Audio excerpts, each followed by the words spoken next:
welcome to Pool of Radiance Part 1. So, last episode we were doing kind of character creation and just a little tour of the town. So, we just learned what Flan is all about.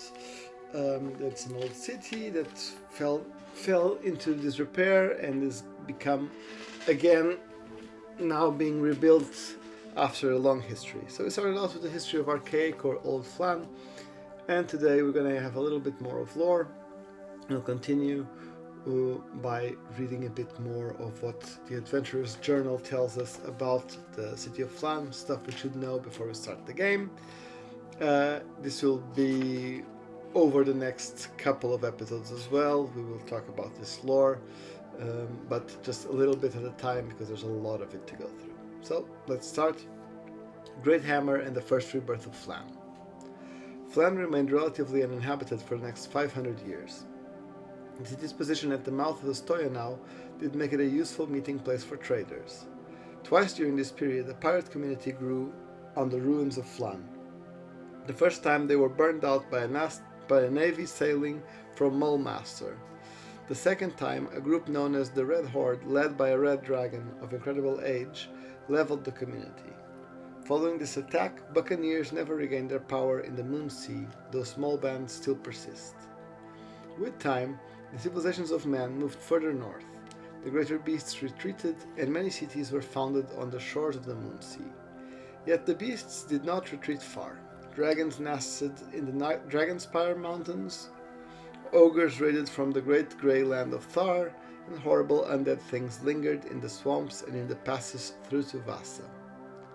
Hillsfar retained its elven ties and flourished even as Flan's power was deteriorating, growing from a small town into a large prosperous city.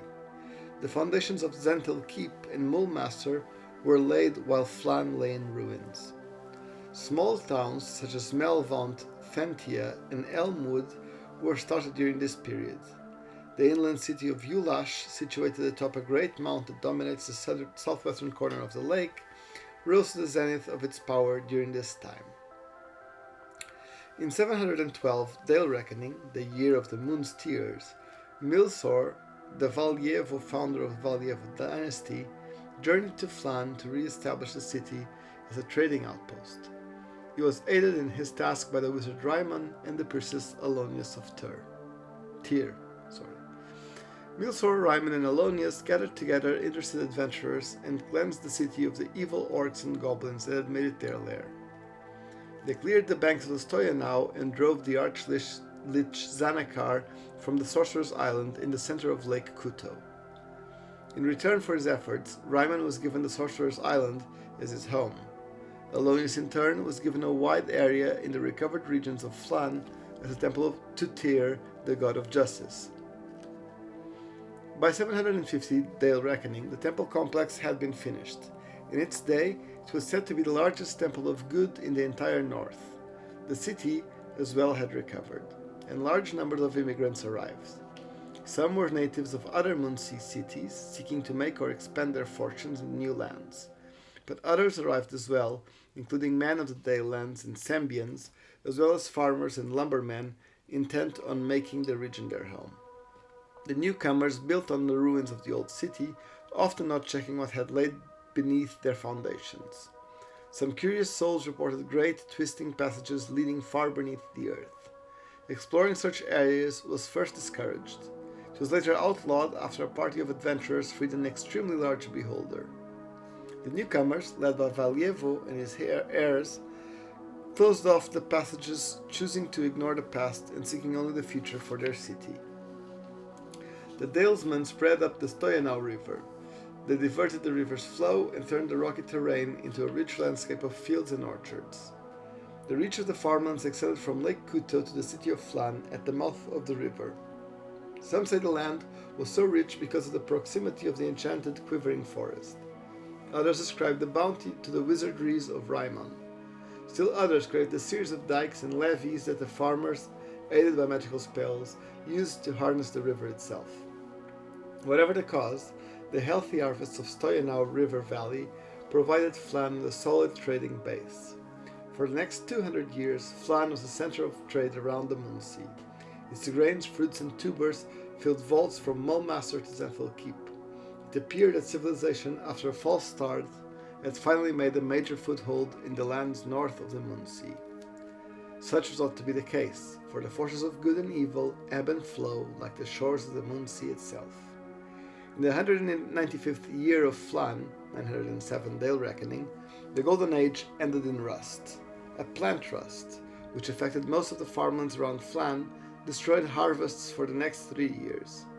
Suddenly, the Moonsea reaches were in the grips of a powerful famine, relieved at great cost with shipments from the south. There was great suffering, and other cities, once so enamored of Flann's gentle power, were resentful that it had failed. The native Flannars were resentful as well, once their good rulers had fallen into a sloth and ease in the centuries since the establishment of the city. The Valjevo blood was said to run thin in the princes and princesses of Flann. They reacted to the plague infesting their grain by first ignoring it, then setting up committees, and finally legislating it out of existence. Only when the magnitude of the problem became clear did they act. Even then, they failed their people, overreacting to the point of placing a ban on all shipments out of the city, seeking to keep what supplies were left for the native population. The other cities, already angry with Flann for its rising prices in the face of the plague, rebelled against this new measure. Fleets from MORSCHT and Hillsfar began to raid cargoes destined for the city. Smugglers operated out of the Twilight March and Stormy Bay, despite official attempts to enforce the ban on shipments. A large land force, equipped with siege machinery, set out from Zenthal Keep towards Flann. The force encamped at Stormy Bay, while the ruling heads of Flann negotiated to spare the city. In the end, the Keeper force was turned back, through a massive payment to their leaders. These leaders were the first appearance in Flann record of the Zentharim,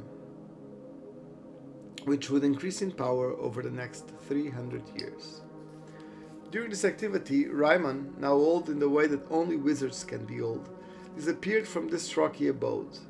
What became of Raimon is unknown, for the rulers of Flann had not sought his counsel for a generation. Some say he became a lich himself, using the methods discovered by Zanakar. Others say that he sacrificed himself in battle on a far distant plain in order to save the lands of Flann. Still others state that he had found the pool of Radiance and became a great and powerful being in some other part of the realms. Most likely, Raimon merely fell prey to the effects of old age, as all mortals do. Whatever the cause, Raimon was never seen again in the realms, and the citadel became a haunted, abandoned ruin within a decade. The famine of the red plants passed after 3 seasons, and an abundant harvest returned to Flann. But the harvest was never to be as great as before, nor the fruit from the orchards as sweet. Whatever magic, true or imagined, that had re-established Flann passed. The city began to become grey and ordinary, losing power to the keepers and the men of MORSCHT. The Golden Age was over. The Valjevo princes, their blood thin indeed, continued for another century. The century was filled with petty wars between the various city-states. No longer the leading city of the Moonsea, Flann battled with its rival more often. Piracy, or rather privateering, was on the rise, a situation that continues to this day among the city-states. Flann was racked by interior torments as well. The people of the city were well aware of their loss of power and prestige. Farms north of Flann were now being abandoned. Dark shadows lurked between the massive trunks of the trees in the quivering forest. An attempt to clear a path through the growth in 1023 Dale Reckoning resulted in the death of the last surviving Great Prince of Valjevo family. The death of the Great Prince resulted in a 3-year civil war within the city, as various factions supported different candidates to take the mantle of the Great Prince. All candidates' claims upon the royal blood were questionable, and every faction sought to control Flann's future through placing their choice on the throne. During this time, the great temple of Tyr was looted and burned, leaving only a blackened shell. Many of the leading merchant families fled to other climes. In the end, the last survivor was a young noble supported by a group of powerful merchants. They created the first council of Flann to act as regents for the youth. The council spoiled the child, who grew into a spoiled man who was unable and unwilling to take the reins of power. He died without issue 40 years later, and the council has ruled ever since. Let's go on then. Let's keep playing the game, start playing the game really. And the first thing we're going to try to do is get some equipment, find some missions, and then eventually go off to do some of those missions. As you can see, I'm actually re-recording the sound of this video because, you know, you live, you learn. This is my first time doing a Let's Play video, and what happened was that my recording last time captured my mic really low level and also very high levels for the game sound. So let's look at these proclamations that are here on the wall now. Found these proclamations in the city hall. And what are they? What do they say? Well, the first one says, "Be it known that the council is interested in reclaiming the remaining blocks of the city of New Flan. To reclaim said blocks, there must be first be cleared of monsters, vermin, and other uncivilized inhabitants. To this end, the council is offering a reward to any person or group who is responsible for clearing any block of the old city." This is Proclamation 59. No, 69. Ooh, nice. No. Yes. 69. Oh, 64. Sorry, my Roman numerals aren't what they used to be. No, this is Proclamation 59. In fact, it's the last one here on the list. So, then 64. Proclamation 64 says, "Be it known that the council is interested in acquiring information as to the disposition of various formerly living entities rumored to be harassing honest citizens in the vicinity of Valhigan Graveyard. A reward is offered to any person who shall travel to said graveyard and return an eyewitness account." Proclamation 78. So the second one there. "Be it known that the council is offering a reward to any person or persons who can provide information as to the disposition of several council agents who have been sent to investigate the unseemly happenings in the vicinity of Valhigan Graveyard again." And now, Proclamation 109 says, "Be it known that the council is offering an inducement to any individual who shall serve in the rescue force for the mercenary band of Taimal the Invincible, which has disappeared inside Valhigan Graveyard." So 3 of these are about Valhigan Graveyard, and one other one is about recovering the city blocks that are still infested by monsters. This will actually be the first thing we'll be doing today, is trying to recover some of these monster-infected places. So, let's go around looking for a shop now, see what we can find. We're gonna need equipment because there's no equipment for any of our people. Those buildings with the awnings, those are our shops. So let's go inside. "Can I show you your wares?" asks the shopkeeper. "Specializes in arms and armor." Of course, that's exactly what we want. Some arms and armor so you can go out and do some fighting, bashing some heads in, which is the whole point of this game. So, show us your wares then.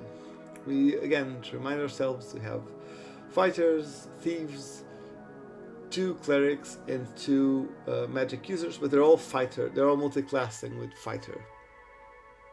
So, let's look here, looking first at the fighter weapons. We're going to want something like a longsword, a shield, and a good armor, a heavy armor of some kind. So, let's see what we have here. Trident, a longsword, that's the thing we want to buy. Let's also get some armor. Banded mail is a good one. Plate mail is 400 gold, that's much too expensive at this point of the game. And the shield can be used if we're using a longsword, one-handed weapon. We need this guy to go a bit in front. So let's now ready the equipments. So instead of equip, you ready the equipment, ready the items. So you go there, the AC 10, which is what he had, and 1d2 plus 4. Let's see what happens when we equip those items.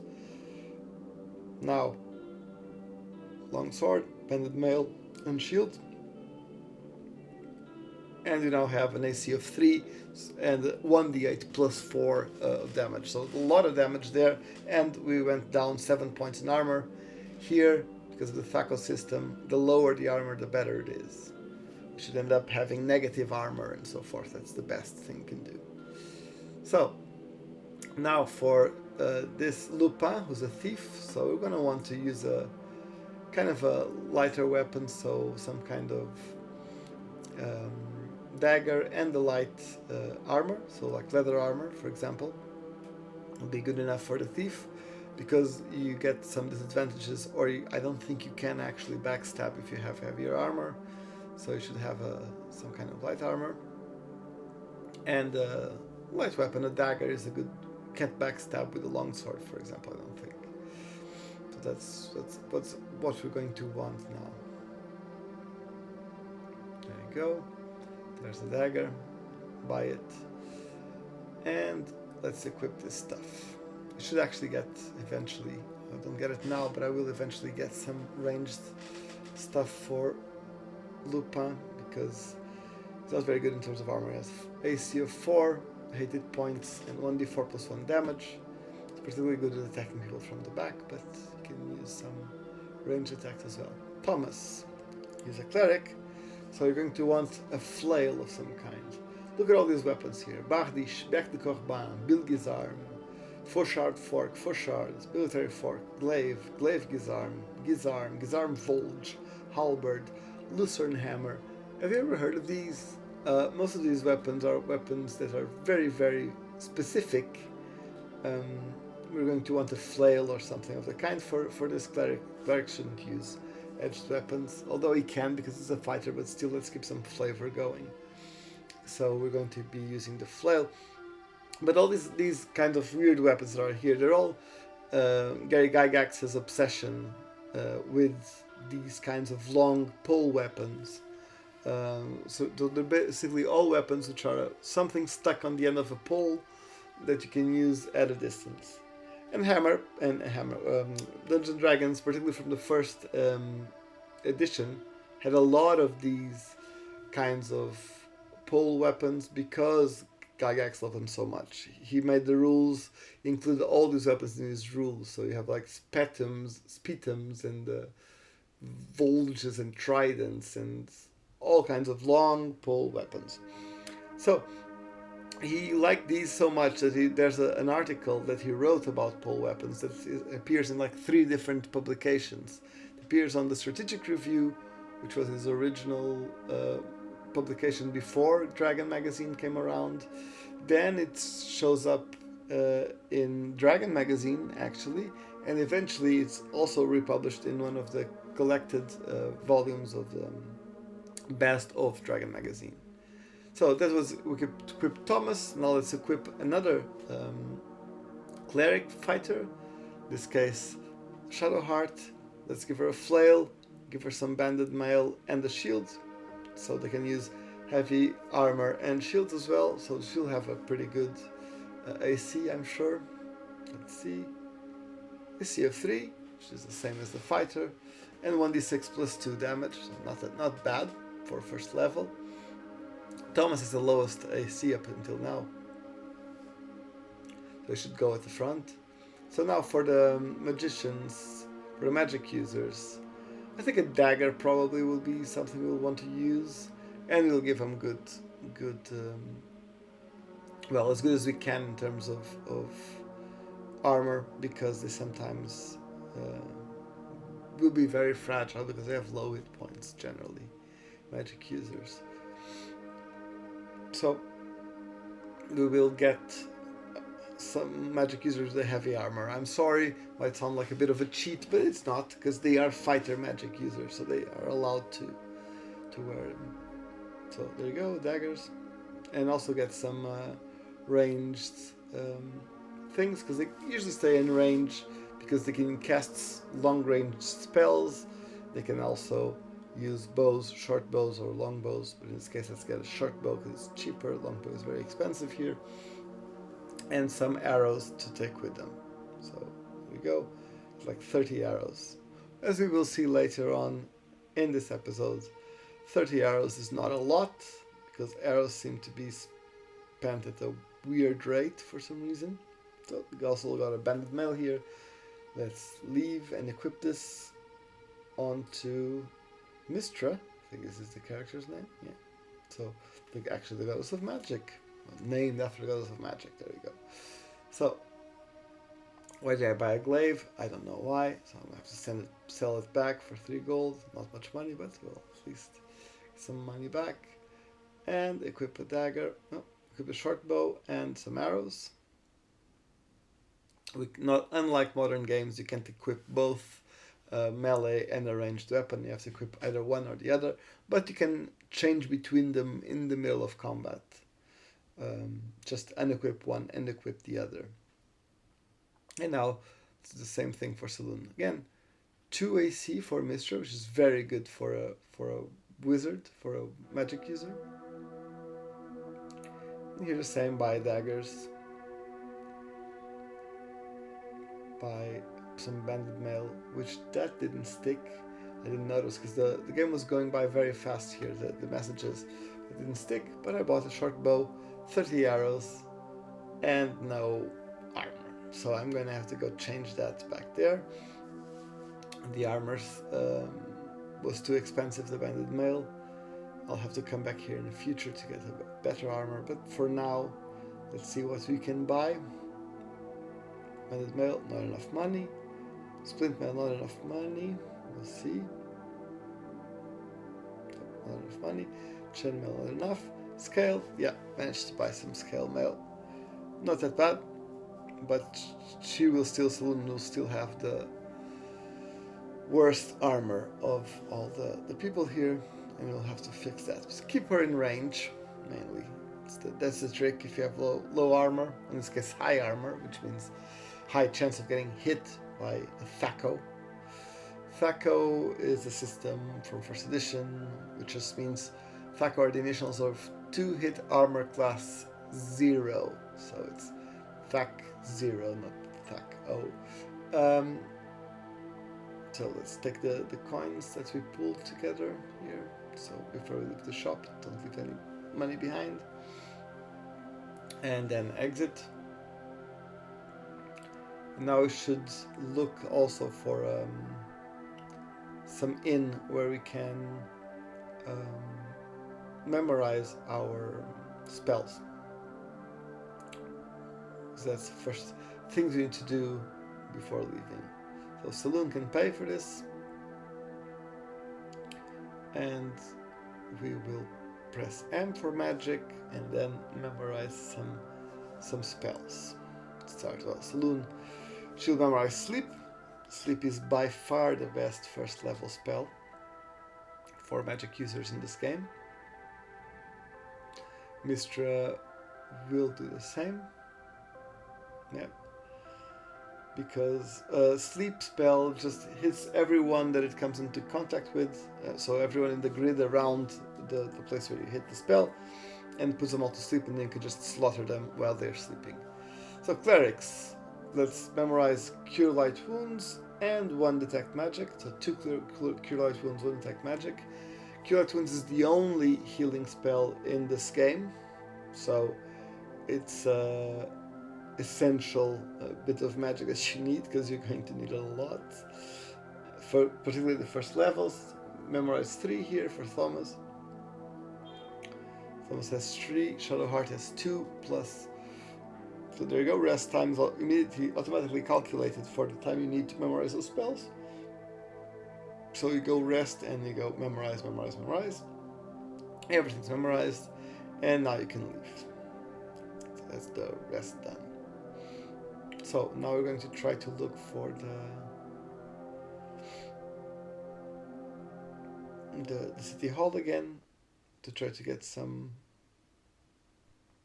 missions.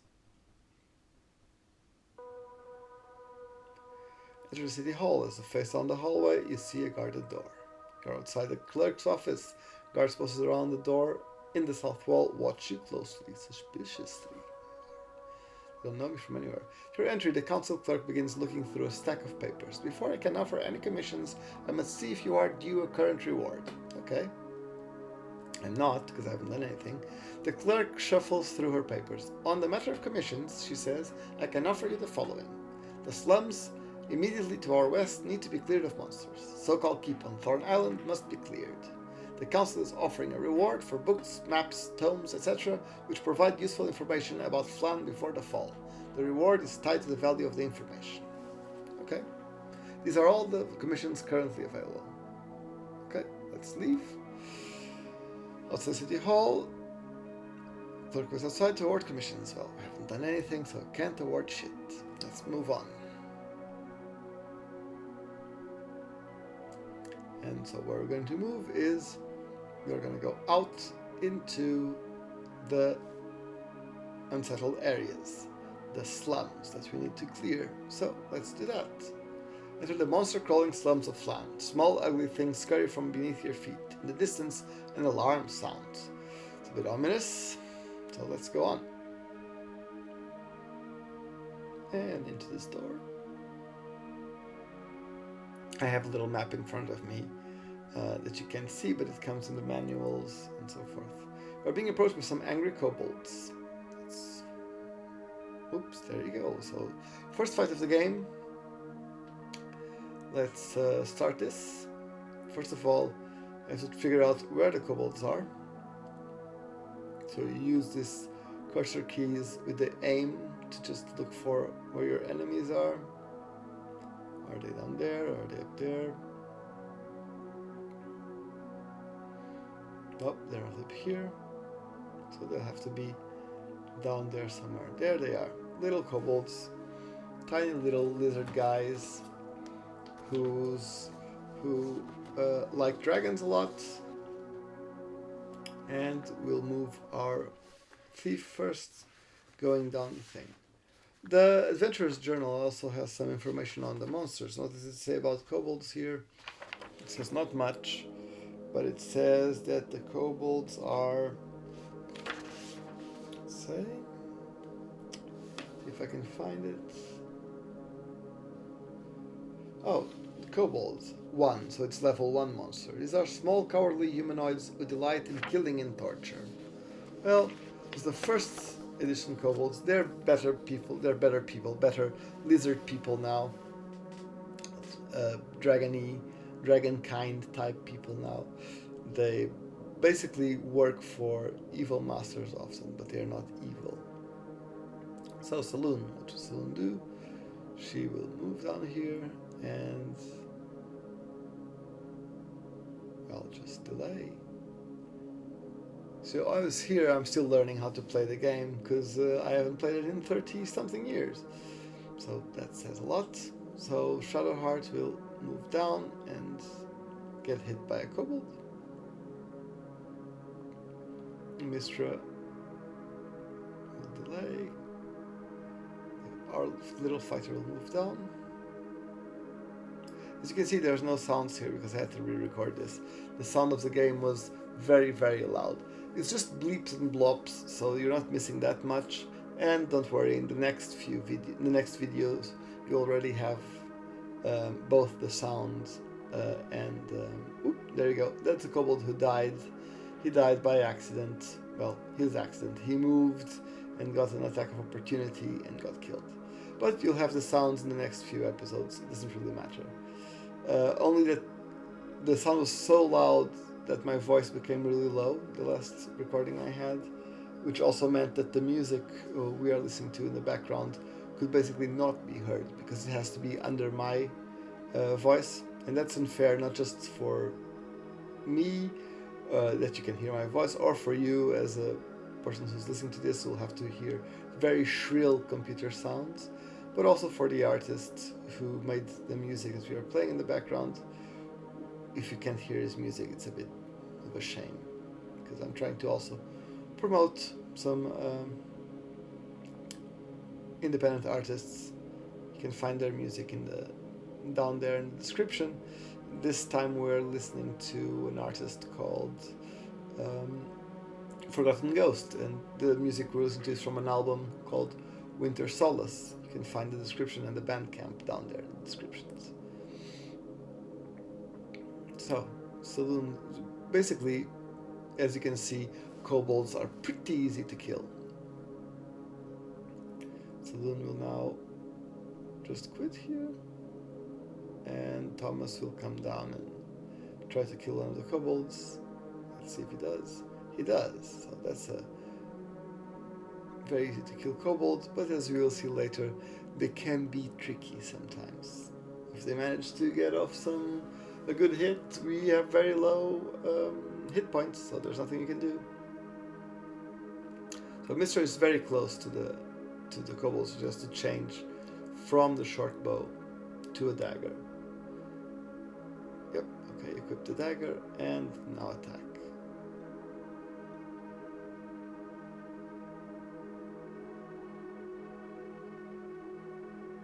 So as you can see, there you go.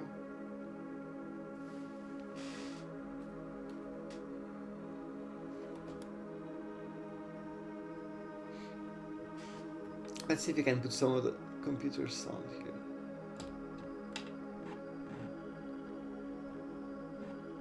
I think maybe you can listen to some of the sound here in the background. But let's do it like this. Game's over. Continue battle. No. See, 8 experience points. That's nothing. It's very low. We need a lot more than 8 experience points to level up characters. Depends on the class, but you will need a lot more than that. So let's take all the money. I pulled the money, so this is our money together with the money we found here. So what we found here is really the 96 copper. The gold and the platinum I already had with me, so not much money, not much of anything. And what can we take? We'll try to take what they have here, 4 short swords. They drop a random number of short swords, the kobolds usually. Inevitably, you're gonna be carrying around a bag full of short swords to sell in the city, so that's some money at least that you make. Save the game here. Not quit to DOS. Well, no one quits to DOS anymore because this is on a Windows PC, obviously. It used to be that you would quit to DOS. So let's move in here.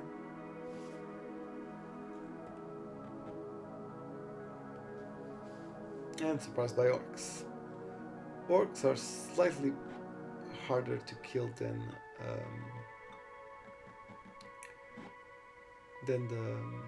the kobolds, but not much harder, as you'll see. You're gonna see that I'm gonna actually have more problems with kobolds later on in this episode than I actually do with orcs, which is a bit weird. And what does the book says about orcs? Also because when I fight orcs I'm a bit more careful, so I'm gonna try sleep spell here. You'll see the effect. It will affect those 3 orcs that are adjacent to the square where I cast it in. See? So yeah, 3 orcs affected. Those are all asleep, so you can just slaughter them basically now. Let me see what the Adventurer's Journal says about orcs. I'm sure it doesn't say nice things. If it said those things about kobolds, I'm sure it says even worse things about orcs. Orcs. Level 1. These are evil, pig-faced humanoids. Well, I've met some of those. But yeah, so that's what orcs are according to the description. So not a very detailed description, but you know, good enough. So there we go. Mr. is going to try to attack directly. Oh, almost killed them, but not really. So there's a lot of hitting and missing in level 1 and in first edition D&D. So battles all take a little bit. Let's see here, fire an arrow and killed it.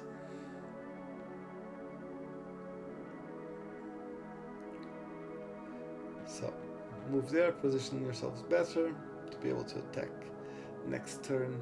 At least see what we're attacking next turn. If there is a next turn, because they will die very easily. There you go, see? Now Dupin will move, do a back attack, and kill them. There you go. So, another successful battle then. You press guard just to stay on guard, which actually improves your defense, I think. And just pass the turns until you get the option to choose continue battle? No. 16 experience points, so double the points you got from the kobolds. It's still not much.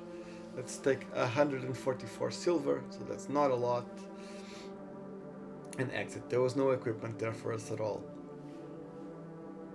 Thomas is very badly injured. He only has one point of life, so we'll do some healing here. Cast Cure Light Wounds on himself. So it went back up to 6, so that's fine. So let's keep moving. Save the game. I have to keep saving or else bad things will happen. So save the game. Keep trying to clear out these slums. So I think this mission, from what I've read, it's something like you have to have 15 random combats and kill the people who are in the rooms, the set combats. So you have to go around quite a while killing everything. Group of city looking kobolds. I'm gonna try to talk to them. I think I'll be abusive. I think that's the idea here, because kobolds like authority. They respond, "The boss don't like those guys. Give us something and maybe we'll forget we seen us. What we do?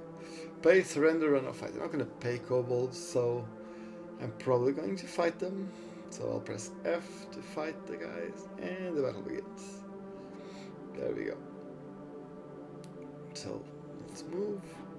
That's one that kobold. So use my arrows.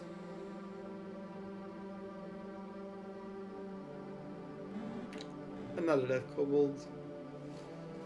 These are very easy to kill. It's a bit of a massacre when you go against kobolds, and especially if you go there at higher levels, it's really a massacre. As you can see, there's only 2 left now.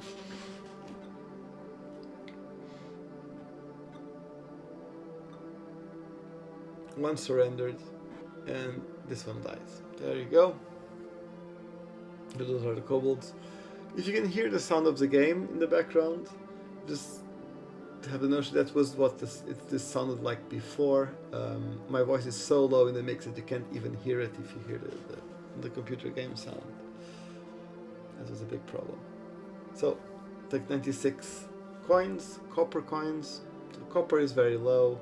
It's copper, then silver, then I think gold, and then platinum. So 10 gold is 1 platinum, I think. It was here, not sure. It's not like that now it's more complicated. Several orcs are arguing over some papers. So this is a set encounter. They are in a room arguing over some papers, so there's gonna be something here. What are these papers? So let's move. Yep, kill them. Use the arrows here, someone is ranged, because she has the worst armor. Yep. Serenity moves forward. Mistra can use her dagger. Mistra, although she is a fighter magic user, has very good armor. Has like 2 armor because she has very high dexterity, I think. So that's why. And so she can go in front. She can use her dagger quite easily. Let's Lupin move here and stab this guy on the back. He loves stabbing people. There's only 1 orc left. So Shadowheart can probably give him a final blow. Not yet, so let's try to shoot him with an arrow. He only has 2 hit points, so it should be easy. Well, as long as you get to hit him. There you go.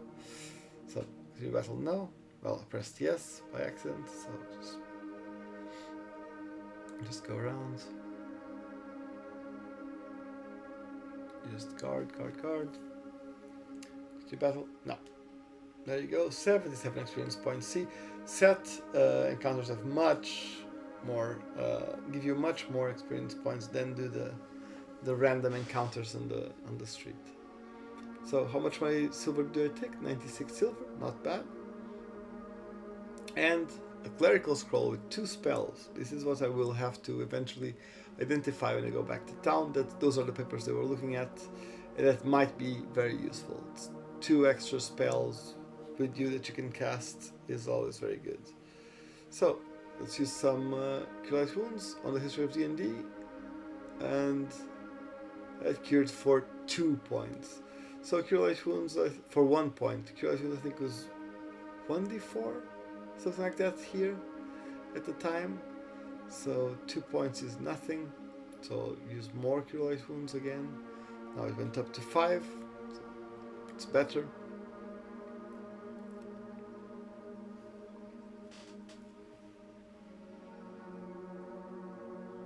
Some camp. And change the game speed so I can see what goes on while we are fighting.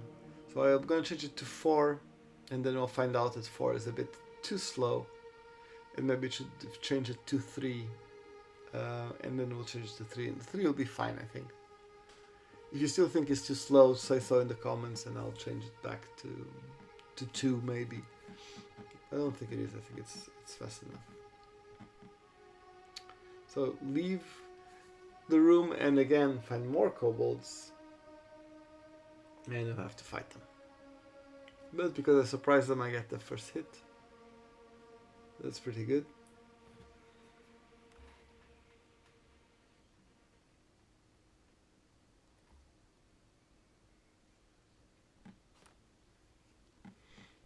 Off I go. Oops, missed. So then we'll try to target.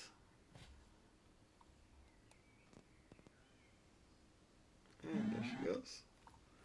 Also misses.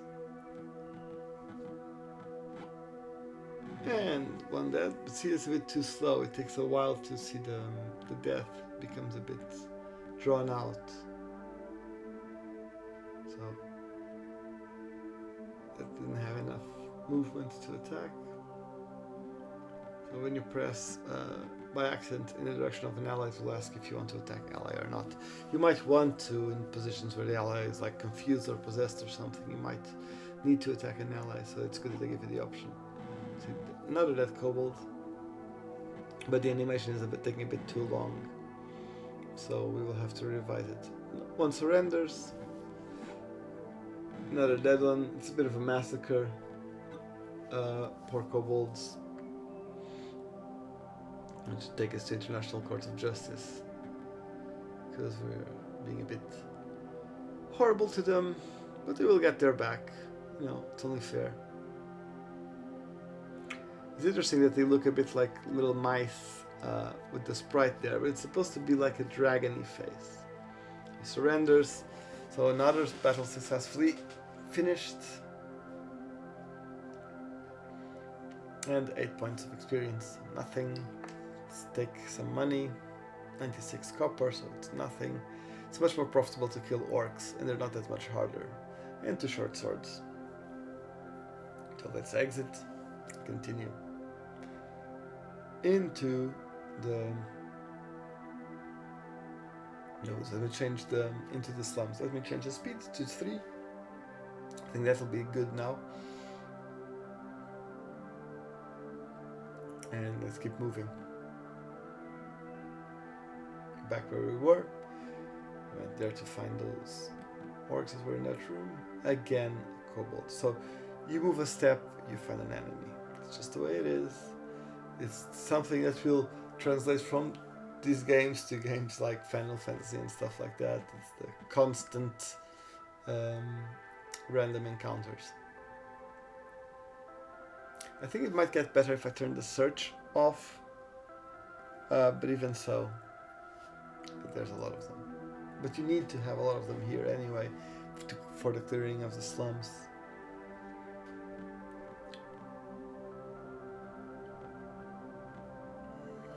So, try to hit. Not being able to, because I don't have, because I've used the arrows. Let's see. Yep. I have no arrows equipped because I used 10 of my 30 arrows already. Those arrows, and then I can fire. There you go. Ready. And now I can aim and target. There you go. There's a dead one.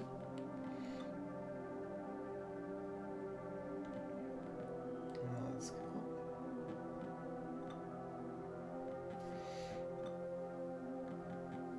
The kobolds move. And I pity the kobolds, but soon enough I'll be pitying them quite a lot less, as you will see. Oh, another kobold. Yeah, I think that's a good animation time, because you can read at least the damage that is done. 2 points of damage. Miss. 1 surrenders. Miss. Too close to attack. So I'll pass, because if I move I'll get an attack of opportunity, I think. And it surrenders. So don't continue battle. Again, 8 experience points. Some more copper, 96 copper. Take it.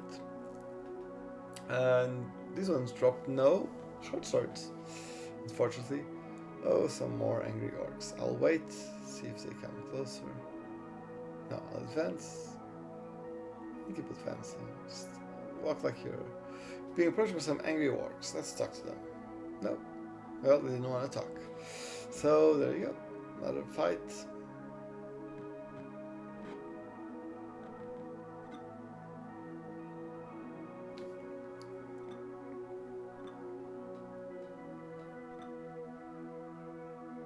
So, what can you do?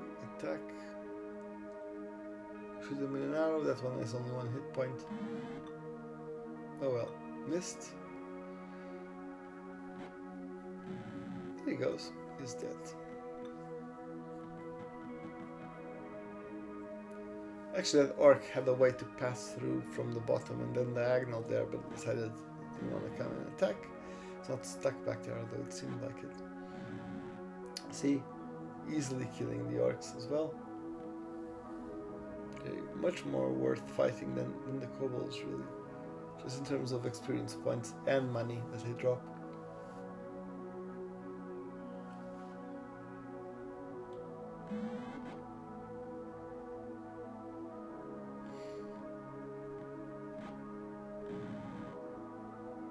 There you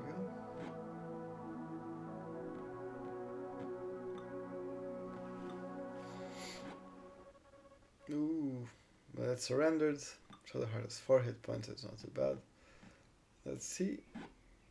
Some backstabbing. And done. Card and another successful battle. 1.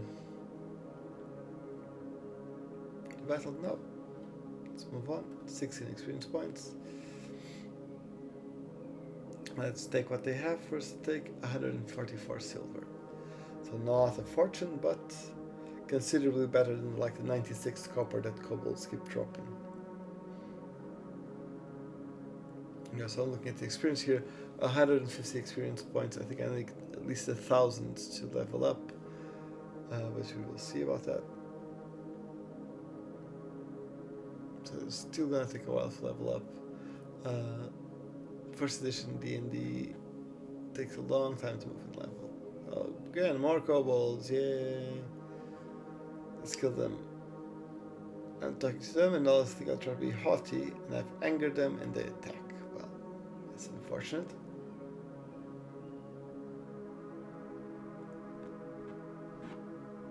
Well, that's one dead. Another one dead.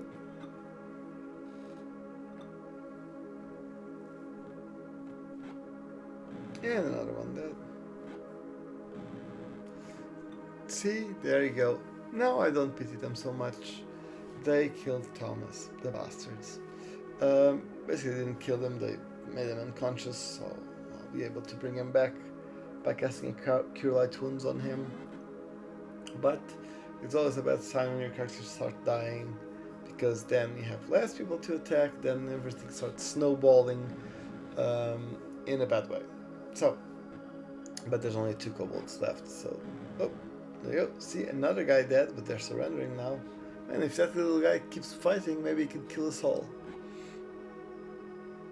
He's a bit of a bastard. So I'm going to try to cure light wounds on those two characters that are dead there.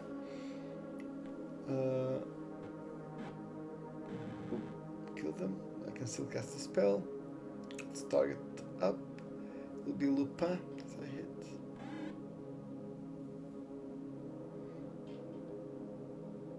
It's new battle now. 12 experience points. Because there were less characters to get them than usual. So usually it's 8. He got 12 now because he had one character unconscious that distributes over the other ones. 96 and a couple of short swords as usual. So now I'm going to try to rest a bit, get some magic going, see if Shadowheart can cast Cure Light Wounds on Thomas. Just to keep us going for a little bit. Oh, she only has Detect Magic. So we're gonna have to memorize new spells. This Shadowheart is.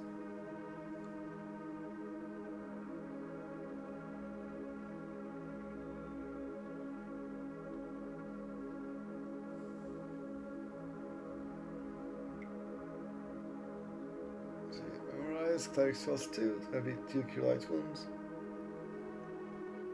Yes, you have seen that's what's really useful here.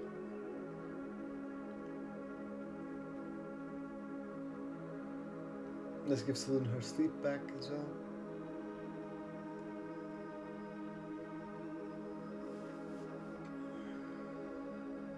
And there you go, memorized both.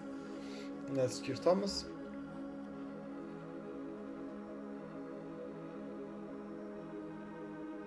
And Thomas gets back up, partially healed, 5 points. For some reason I detect magic on myself by accident, so I am affected but it doesn't do anything. What I should do now is make Thomas memorize spells, more Cure Light Wounds for him,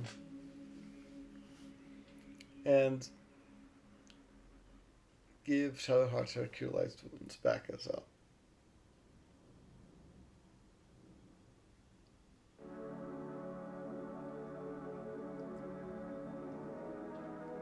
Try to rest, and it's not gonna work. It's really interrupted by some orcs. And you try to talk. I always try to parlay, but never works. No, doesn't attack your ally. Keep going.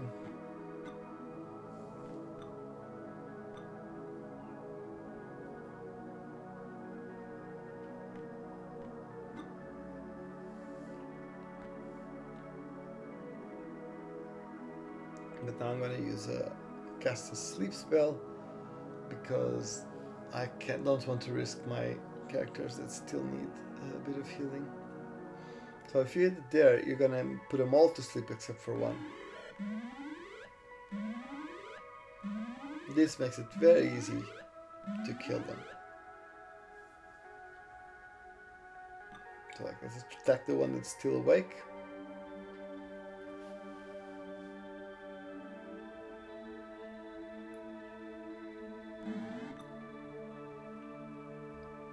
Sure, we'll kill them fast. Let Thomas try it out. Ooh, yep, she's slaughtering sleeping people. But all the other ones are sleeping. They sleep for quite a while, for a number of turns, so you have a bit of time to kill them. It's not too bad. So again, I've already run out of arrows. I'm sure I didn't spend 10 arrows between the last time I equipped them and now, but clearly it seems to say I did. So let's equip more arrows. I think I'm gonna have to give the Mistress arrows to Saloon, because Saloon is the one that's using the arrows mostly.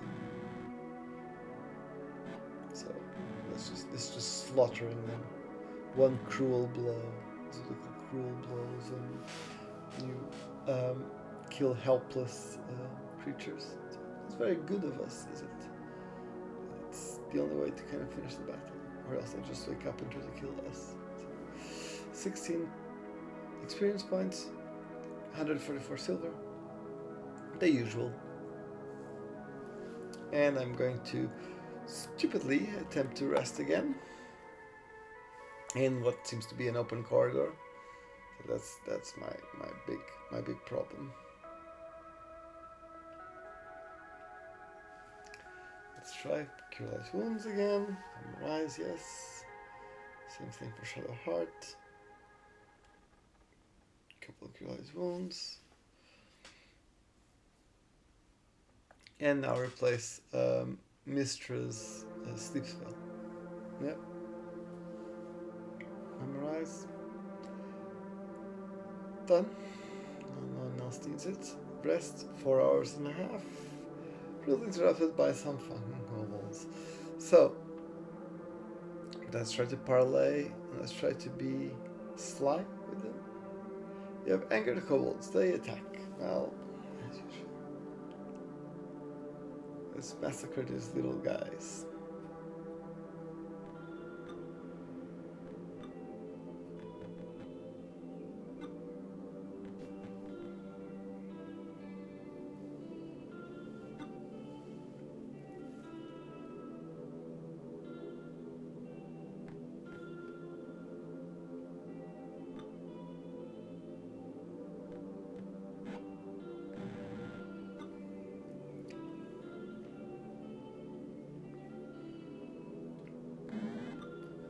Yep. So just hitting them. Hit Thomas now. So they're a bit, they're sturdy, as you can see, and they sometimes manage to kill you, as they did 2 of my guys just a while ago. So I'm a bit angry at kobolds right now. Let's target this one. See, just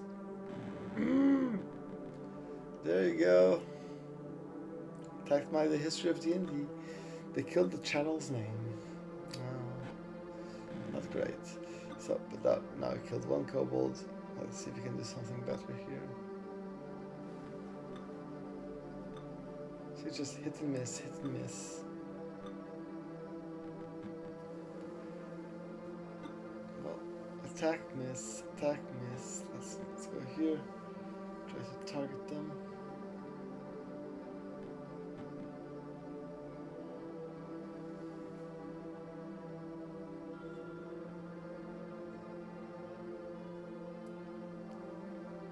You'll have 3 hit points, so and 7 of AC, so it shouldn't be that easy to that hard to kill, but still it can be a little sturdy sometimes.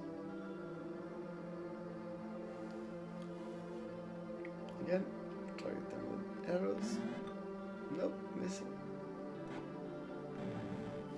But the thing is, 1 attack usually kills them because they only have 3 hit points. There you go. But still, we have the history of D&D is down. So let's try to do something about it. And I was here remembering there is such an option as bandaging. Bandaging is an option that basically stops the characters from bleeding to death.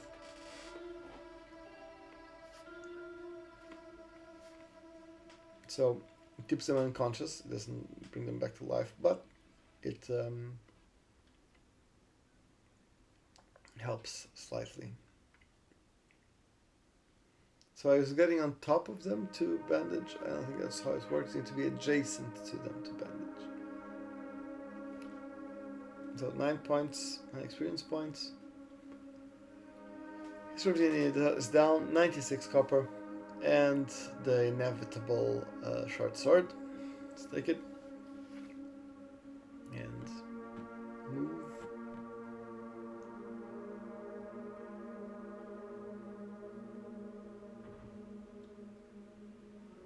I'm going to want to try to rest somewhere to get the life of my characters back up, because this is not easy. Again, more kobolds. And now I have 1 guy dead, 2 injured.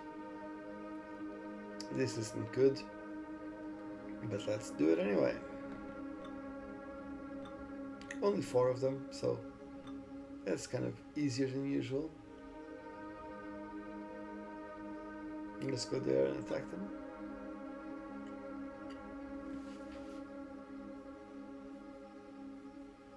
Yeah, now Saloon's gonna have to change.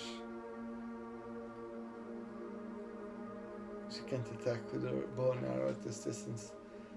So she's gonna have to change to a dagger. She only has 1 arrow left anyway. How? This is spending way too many arrows for some reason. So just dagger up and miss. It was pretty typical. Lupin kills this guy. Thomas is going to try to cast Cure Light Wounds, but he can't. See, it's being a bit of a trouble. For some reasons, I can't target that character with my Cure Light Wounds, which is a bit weird. So I think I'm going to cast this myself. Yep, I'm fully healed, thanks. Which was a silly thing to do. Again, still learning how to play the game. Which means I do a lot of mistakes.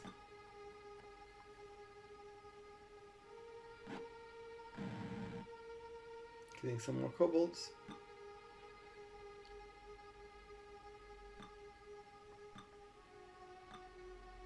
Just 2 kobolds should be easy to bring down. Although I only have 4 characters now.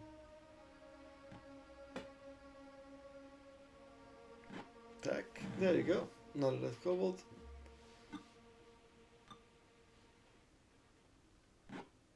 And another one. So it's done. Now, still bandage. Shadowheart is bandaged, so she managed to bandage Shadowheart.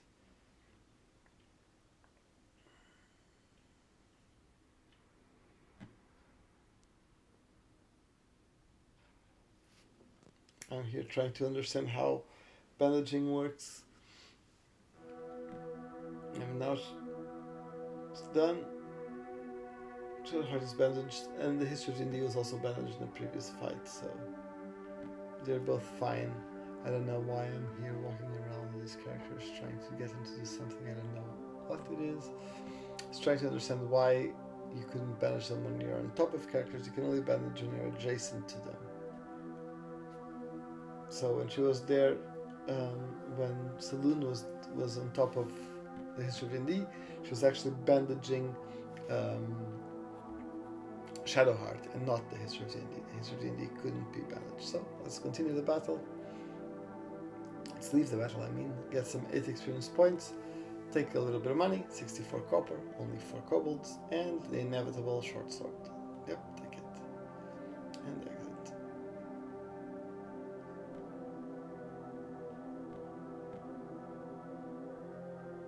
Now I'm going to try to encamp to try to cast some magic on the characters, the unconscious characters I have. Memorize 3 spells, 3 Cure Light Wounds, rest. See if Mr. needs something. Yep, sleep. Memorize all of that. Rest. And there we go. I still can't memorize anything. Just rest, man. Rest. 4 hours, 45 minutes. Cure Light Wounds, sleep, Cure Light Wounds, Cure Light Wounds. So there you go. Now let's cast them.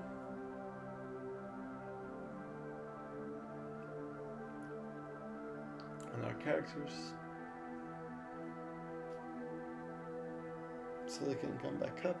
History of D&D. Gets back up, partially healed. Cast again. Healed for 2 points. Cast again, Shadowheart. Gets back up, partially healed, 1 point. So need to give her another dose of the Cure Light Wounds. Fully healed, so she's done. She's good. Let's see if she has any spells. Yep, she still has the Cure Light Wounds. She can cast it on the History of D&D. Partially healed, up to 4. Not ideal, but at least everyone's alive now. So, here's a good time to stop before you go on, before you get more killed. So, this is a good place to stay here. We managed to rest in here, get our crew back up. Need to rest again to memorize some spells, but we'll do that next session. So, for this time it's done.